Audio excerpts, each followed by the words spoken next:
আখিরি মোনাজাতের মধ্য দিয়ে শেষ হল ৩ দিনের পবিত্র এরস মুবারক। বিশেষ প্রতিনিধি। বুধবার ২৯ এপ্রিল ২০২৬ ব্রাহ্মণবাড়িয়া ভাদুঘরে আখিরি মোনাজাতের মধ্য দিয়ে শেষ হয়েছে ৩ দিনব্যাপী হজরত পীর সৈয়দ শাহ সুলেমান ওসমান গনি ইয়ামেনী রহমতুল্লাহ আলাইহির ওরস মোবারক। বুধবার ব্রাহ্মণবাড়িয়া সদর ভাদুঘর মাজারে এশার নামাজের পর মিলাদ কিয়াম ও আখিরি মোনাজাত অনুষ্ঠিত হয়। মোনাজাত পরিচালনা করেন হজরত মাওলানা হাফিজ আব্দুল কাইয়ুম সাহেব। মাজার শরীফ এলাকা জুড়ে আশেকান ও জাকিরান ভক্তবৃন্দ সহ সকল শ্রেণীর মানুষ আখিরি মোনাজাতে অংশ নেয়। আখিরি মোনাজাতে মুসলিম উম্মার শান্তি কামনায় দোয়া করা হয়। এর আগে হজরত সৈয়দ পীর শাহ সুলেমান ওসমান গনি রহমতুল্লাহ আলাইহির রওজা শরীফ জিয়ারত করেন ভক্ত আশেকানরা।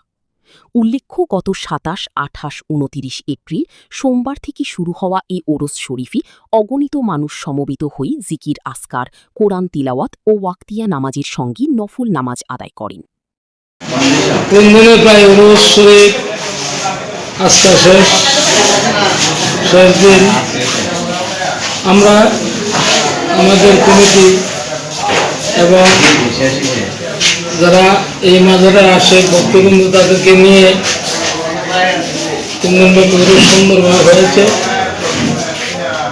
আরও যদি কোনো ত্রুটি থেকে থাকে আরও সুন্দরভাবে আমরা চালানোর জন্য ভবিষ্যতে আমাদের চেষ্টা। এইভাবে শেষ করছি। আসসালামু আলাইকুম। বিসমিল্লাহির রহমানির রহিম।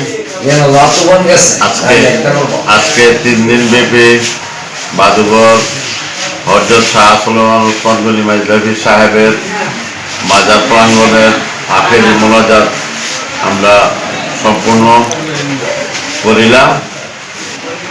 আজকে আমাদের ৩ দিন ব্যাপী উরুস মুবারক আইন শৃঙ্খলা এবং গ্রামের মুরব্বিয়ান সকল জনগণের মাধ্যমে আমরা সম্পূর্ণ করতে পারছি। এই সহযোগিতা যারা এই মাজারে ৩ দিন ব্যাপী করেছে সবাইকে আমি আন্তরিকভাবে ধন্যবাদ জানাই। তবে এই বলে আমি আমার বক্তব্য ১২ নং ওয়ার্ড ভাদুঘরে অবস্থিত হযরত শাহ সুলেমান ওসমান গনি ইয়ামেনী মাইজলাভি রহমতুল্লাহ আলাইহির ৩ দিন ব্যাপী বাৎসরিক পবিত্র উরুস মুবারক জিকির আসকার ওয়াজ মাহফিলের মাধ্যমে আজকে সমাপ্তি ঘোষণা করা হয়েছে এবং ইলেকট্রনিক্স মিডিয়া, প্রিন্ট মিডিয়ার সাংবাদিক ভাইদেরকে ও প্রশাসনের কর্মকর্তাবৃন্দকে আমি ধন্যবাদ জানাই। তারা আমাদেরকে অত্যন্ত সকল প্রকার সহযোগিতা উরুসে দিয়ে গেছে। আসসালামু আলাইকুম ওয়া রাহমাতুল্লাহ। বিসমিল্লাহির রহমানির রহিম। শাহ সুলেমান ওসমান গনি রহমতুল্লাহ ওয়ান ৩ দিন ব্যাপী জিকির মাহফিল ও দোয়া আজকে শেষ দিন। ইনশাআল্লাহ ধৈর্য ধারণ করে সুন্দরভাবে আমরা সম্পন্ন শেষ করছি। আল্লাহ তাআলা আমাদেরকে তৌফিক দেন, আগামীতে যেন আরো সুন্দরভাবে করতে পারি প্রত্যাশা রেখে বক্তব্য শেষ করেন। আসসালামু আলাইকুম।